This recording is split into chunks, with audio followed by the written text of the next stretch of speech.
नमस्कार दोस्तों, ASB news India के डिजिटल पैनल आपके अपने Facebook page, YouTube channel Amrish Baliyan पर आप सबका हार्दिक स्वागत है, अभिनंदन है। उत्तर प्रदेश में लोकसभा चुनाव का परिणाम आने के बाद में लगातार भारतीय जनता पार्टी के बीच अंतर्कलह सामने आने लगी है और अब कहा जा रहा है कि सरकार के बीच खटपट है। चर्चाएं तो यहाँ तक होने लगी है कि मुख्यमंत्री योगी आदित्यनाथ को उनके पद से हटाया जा सकता है और इस सबके बीच में अखिलेश यादव जी ने बड़ा ऑफर दिया है। उन्होंने कहा भाई मानसून ऑफर उन्होंने दिया, कहा कि 100 विधायक लाओ और सरकार बनाओ।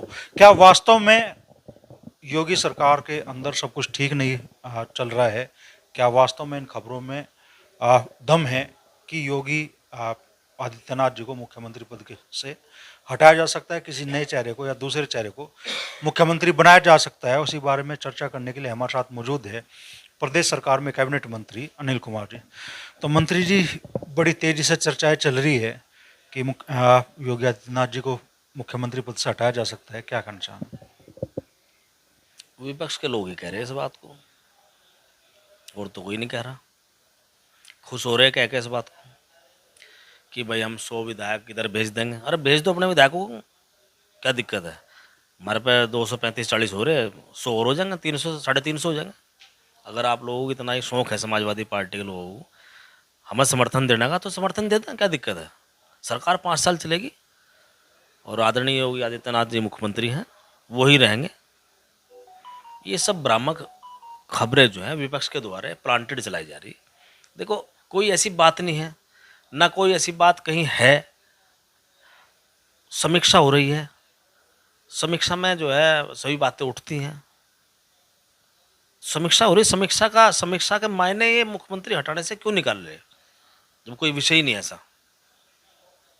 आप विधायक मांग रहे हो, अखिलेश यादव जी कह रहे हैं भाई 100 विधायक लाओ और सरकार बनाओ, वो खुला ऑफर दे रहे हैं, मानसून ऑफर। नहीं, मैं अपने 100 हमें दे दो, काम ही खत्म होगा एक बार में। और क्या, अपने 100 भी यही दे दो, क्योंकि सरकार उनकी तो बननी नहीं, ना अब बननी, ना अगस्त 27 में बननी। 27 में भी एनडीए की सरकार बनेगी। लोकसभा चुनाव हुए और उसमें अगर विधानसभा क्षेत्रों के हिसाब से जीत का आंकड़ा देखा जाए तो योगी सरकार बनी नहीं रही उस हिसाब से। तो देखो, ऐसा है, ये लोकसभा का चुनाव अलग मुद्दों पर होता है, विधानसभा का चुनाव में मुद्दे अलग होते हैं। ये खुश हो रहे हैं इस बात को लेके कि हमने ज़्यादा विधानसभाएं जीतनी है। जब 27 का चुनाव होगा वो अलग उस पर होगा। और ये ज़्यादा खुश ना हो मैं इस बात को, 27 में योगी जी की सरकार बनेगी, एनडीए की सरकार बनेगी। और इन्होंने कुछ लोगों को, जनता को भ्रमित करके एक भ्रामक प्रचार उनके बीच में किया कि भारतीय जनता पार्टी संविधान ख़त्म करना चाहती है, भारतीय जनता पार्टी आरक्षण ख़त्म करना चाहती है। उस भ्रामक प्रचार में कुछ हमारे लोग उसमें आए, जिस कारण हमें नुकसान हुआ है।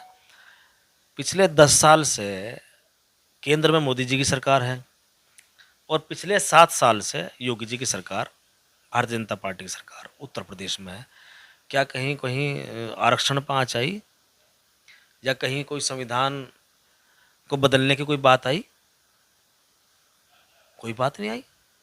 लेकिन इन्होंने एक प्रचार किया, कुछ लोग उसके बहकावे में आए, उन लोगों ने वोट दिया तो कुछ सीटें जीत गए जरूर, लेकिन वो प्रचार जो है अब लोग समझ रहे हैं, लोग समझ रहे हैं कि लोग झूठे लोग हैं।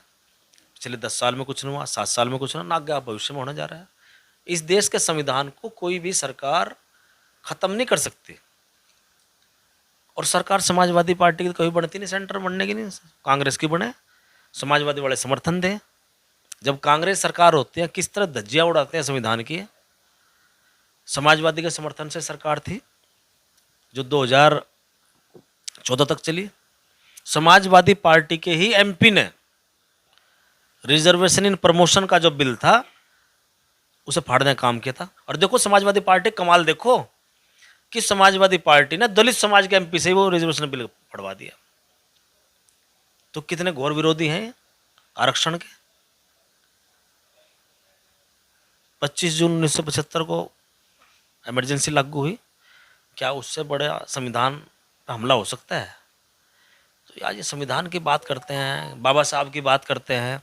और जब बाबा साहब को संविधान सभा में लेने की बात आई थी कि जो संविधान सभा में वही उसमें हिस्सा लेंगे, तो इन्होंने डॉक्टर भीमराव अंबेडकर के सामने उनके पीए को लड़ा दिया था, उसे जितवा दिया था, डॉक्टर अंबेडकर को हरवा दिया था। तो ऐसी स्थिति इन कांग्रेस के लोगों की रही। बाबा साहब डॉक्टर अंबेडकर ने तो अपने जीते जी ये कहा था कि कुछ भी हो, कहीं भी रहना, आप किसी दल में रहना, लेकिन कांग्रेस के 4 अन्य के भी सदस्य मत बनना। तो सबसे घोर विरोधी तो संविधान के कांग्रेस के लोग हैं, यही लोग हैं। उत्तर प्रदेश में चलिए आज सरकार तो में जो हलचल होगी नहीं होगी वो तो अगले आने वाले कुछ दिनों में शामिल हो जाएगा, सॉरी सामने आ जाएगा। 10 विधानसभा सीटों पर उपचुनाव होना है और भारतीय जनता पार्टी की प्रदेश कार्य समिति की बैठक हुई तो प्रस्ताव पास कर देगा। ये कहा गया कि 10 की 10 विधानसभा सीटों पे भारतीय जनता पार्टी या एनडीए चुनाव जीतेगा। अब इन 10 में से भी जो मेरी जानकारी में है 5 विधानसभा सीटें ऐसी है जहां पे समाजवादी पार्टी जीती थी 2022 में। तो क्या संभव है ये लक्ष्य पाना? बिल्कुल संभव है, क्यों नहीं संभव है। अब आप देख लो, उपचुनाव पहले हुआ था, आजमगढ़ तो समाजवादी का गढ़ माना जाता है। क्या आजमगढ़ भारतीय जनता पार्टी ने नहीं जीता था? रामपुर जैसी सीट जिसे समाजवादी का गढ़ कहा जा, समाजवादी में वो विधानसभा जीतने का काम करा है। तो ऐसे ही उसी स्ट्रेटेजी के साथ में हम लोग जो हैं, जैसे हमने आजमगढ़ जीती, जैसे हमने रामपुर जीती, उसी स्ट्रेटेजी के साथ में हम ये 10 के 10 जीतेंगे, 10 के 10।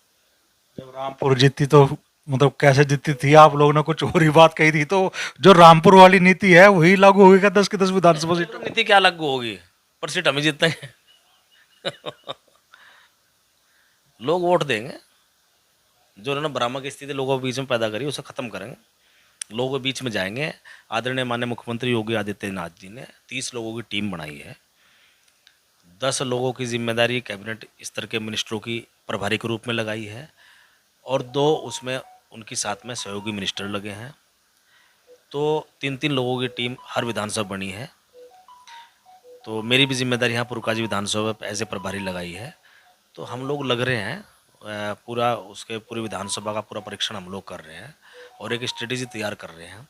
पहले से ही क्षेत्र में अब जाने का काम करेंगे और मीटिंग्स करेंगे, लोगों के बीच में जाएंगे, जो जो वहाँ के मुद्दे हैं उन मुद्दों को उठा के माननीय मुख्यमंत्री जी के सामने रखेंगे। कई मुद्दे विधानसभा मीरापुर के ज्वलंत हैं, जो होने चाहिए, किसी कारण नहीं हो पाए। मुख्यमंत्री जी ने स्पष्ट कहा है कि वहाँ की जो भी समस्याएं हैं उन समस्याओं को सरकार के समक्ष रखो, उनका समाधान बहुत जल्दी कराते हैं। राष्ट्रीय लोकदल का इन 10 विधानसभा सीटों में से कितनी सीटों पर दावा है? क्योंकि पिछले दिनों में बयान आया कि भाई राष्ट्रीय लोकदल खैर विधानसभा पर भी अपनी तैयारी कर रहा है और राष्ट्रीय लोकदल की तैयारी गाजियाबाद सदर पर भी है और मीरापुर तो आपकी अपनी सीट है ही। नहीं देखो, राष्ट्रीय लोकदल की मीरापुर तो बिल्कुल अपने पेरेंटल सीट है हमारी। ये चंदन चौहान जी राष्ट्रीय लोकदल के एमएलए थे, वो अब एमपी हो गए, तो ये तो हमें लड़ना ही है। बाकी खैर पे भी हम लोग जो है, हमने कहा है मतलब भारतीय जनता पार्टी नेतृत्व से हम ये चाहते हैं खैर सीट जो है एक राष्ट्रीय लोकदल का एक मजबूत आधार वाली सीट है। यदि वो सीट को हमें देंगे तो हम उस सीट को आसानी से जीत सकते हैं। अगर आरएलडी का सिंबल खैर पे होता है, वहाँ प्रत्याशी आरएलडी के सिंबल हो जाता है, तो उस सीट को बहुत आसानी से जीता जा सकता है। तो दावा है खैर विधानसभा सीट पर? बिल्कुल दावा करना चाहिए, क्या दिक्कत है। चर्चा है तो गाजियाबाद सदर की भी आने लगी है। नहीं, गाजियाबाद सदर की बात नहीं, खैर की बात है। बाकी तो दोनों पार्टियों का नेता, हमारे जो शीर्ष नेता है आदरणीय जयंत चौधरी जी हैं, भारतीय जनता पार्टी का जो नेतृत्व है, आपस में बैठ कर तय करेंगे। बड़ी बात मंत्री जी कह रहे हैं, सिरे से खारिज कर रहे हैं मंत्री जी इन चर्चाओं को जिनमें कहा जा रहा है कि मुख्यमंत्री योगी आदित्यनाथ जी को हटाया जा सकता है, किसी दूसरे चेहरे को प्रदेश में मुख्यमंत्री के तौर पर मौका दिया जा सकता है और 10 की 10 विधानसभा सीटें उत्तर प्रदेश की जिन पे उपचुनाव होने वाला है, मंत्री जी का दावा है कि सभी सीटों पे जीत दर्ज की जाएगी और रामपुर की याद भी साथ में दिला रहे हैं।